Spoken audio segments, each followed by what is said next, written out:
Okay, continuing on with Beatty's visit and the whole historical background and cultural context.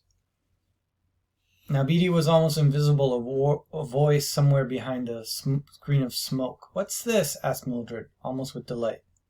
Montag heaved back against her arms. "What's this here?" "Sit down," Montag shouted. She jumped away, her hands empty. "We're talking." Beatty went on as if nothing had happened. "You like bowling, don't you, Montag?" "Bowling, yes. Golf is a fine game. And golf is a fine game. Basketball, a fine game. Billiards, pool, football, fine games, all of them. More sports for everyone, group spirit, fun, and you don't have to think, eh?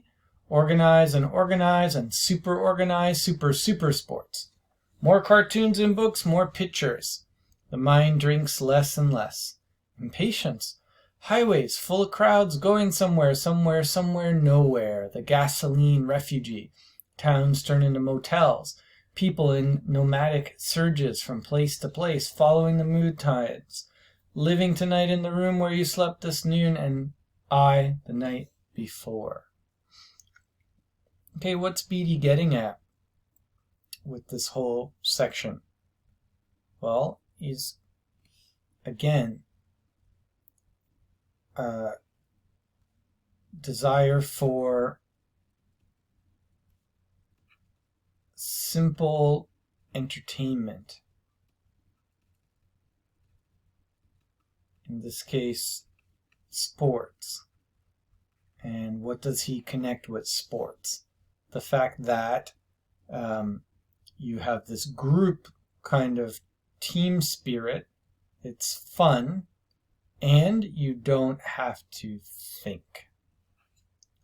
Thinking, unnecessary. Sports doesn't require a lot of thinking or critical thought or something. Then, cartoons. More pictures in books. So the mind is less and less active, okay? So image-based media. Does this sound familiar to anybody? Things getting simpler and simpler. Think of Twitter. Think of image-based media, photography, Instagram. Shorter text, less depth, less thinking.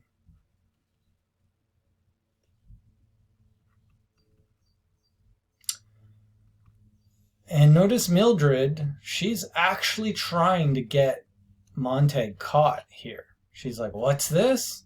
What's this here?" So Mildred doesn't care about Montag when he's sick, and she's trying to betray him. So there's no family loyalty here. She's really dehumanized. No family loyalty, even to her husband. Mildred went out of the room and slammed the door. The parlor aunts and uncles began to laugh at the parlor uncles. Now let's take up the minorities in our civilization, shall we? So now Beatty's going to get into a new discussion, a new reason why the society changed.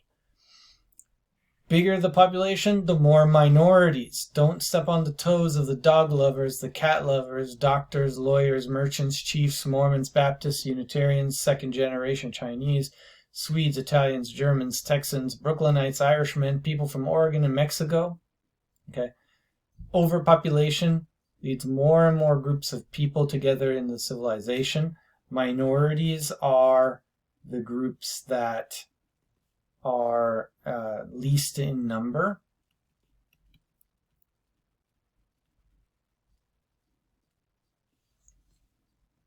The people in this book, this play, this TV serial are not meant to represent any actual painters, cartographers, mechanics anywhere. The bigger your market, Montag, the less you handle controversy. Remember that. All the minorities with their navels to be kept clean. Authors, full of evil thoughts, lock up your typewriters. They did. Magazines became a nice blend of vanilla tapioca. Books, So the damned snobbish critics said were dishwater. No wonder books stopped selling, the critics said. But the public, knowing what it wanted, spinning happily, let the comic books survive. So what happened? In order to avoid conflict, controversy, and offending differing minority groups, so people with different opinions, people with basically mutually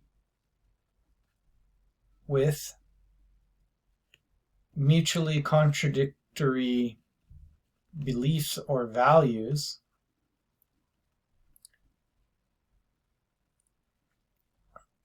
well, they don't want that. They don't want to cause controversy. They don't want problems. So nobody can say anything offensive to anyone else. And the things became like dishwater, like really watered down, soapy stuff. Nothing deep here. Nothing real being said. And so books stopped selling because they became garbage. They became really reduced, simple, bland, plain things that didn't say anything real. So nobody bought them anymore. But they kept going with the comic books. Got to keep the picture books, right? And the three-dimensional sex magazines, of course. So there you go. Comic books and pornography. That's what people kept. Pretty sad, right? But nobody wanted to think about anything more deep than that. All right. There you have it, Montag. It didn't come from the government down. It didn't come from the government down. It came from the people. They were the ones who reduced media and books to this dishwater, pudding paste, oversimplified, reductionistic kind of content. So the origins of the dystopia here are not by force, not by a totalitarian government. It comes as the natural outflow of the people's culture as they became more addicted to mass media and oversimplified and avoided history and philosophy.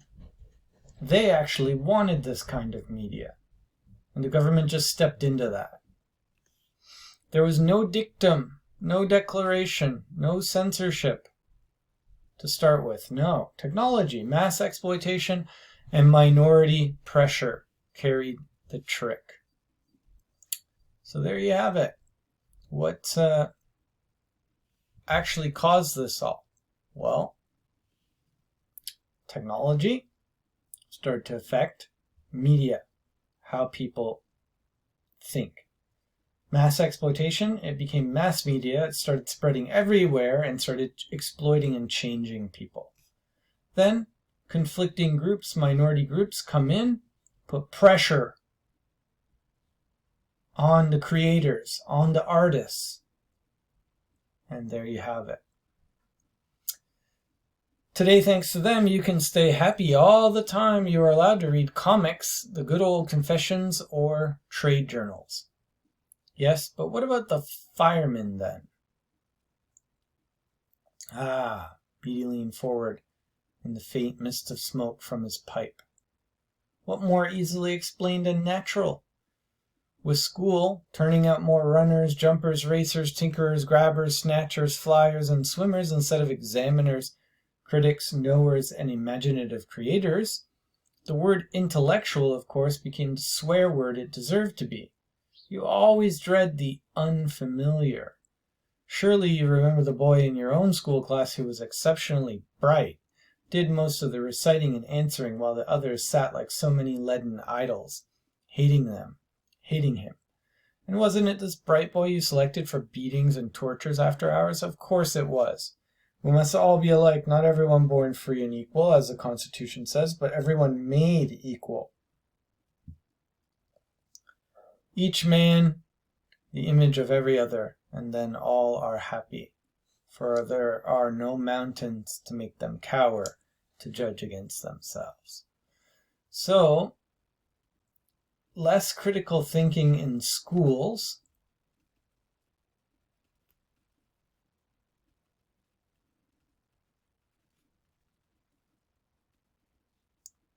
Starts to happen. Plus, the reduced quality of the media and art and literature, all together with the minority pressure. Why did he need firemen burning stuff? Because people started to hate and dislike what wasn't familiar to them. They couldn't think clearly, didn't have any critical thinking skills. There were less imaginative creators and examiners and critics and knowers. And so that style of communicating, that style of thinking became a threat. So creative and deep critical thinking became rare. And when something you're not used to it became a threat, and it became abnormal in the society. And anything that's abnormal or different usually gets attacked. So they don't want any of these intellectual people coming along and asking important, difficult questions and kind of messing up their easy, fun, happy time. So a book is a loaded gun in the house next door. Burn it. Take the shot from the weapon. Breach man's mind. Who knows who might be the target of the well-read man? Me? I won't stomach them for a minute. And so when houses were finally fireproof completely all over the world, you were correct in your assumption the other night, there was no longer need of firemen for the old purposes. They were given the new job as custodians of our peace of mind, the focus of our understandable and rightful dread of being inferior.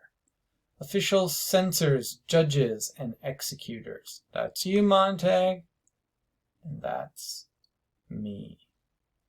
All right, so very interesting background that Beatty gives us a much deeper look into the culture here. What happened? Why did it get this way? Well, it's dread, fear-based. And so fear-based and violent reaction against intellectualism.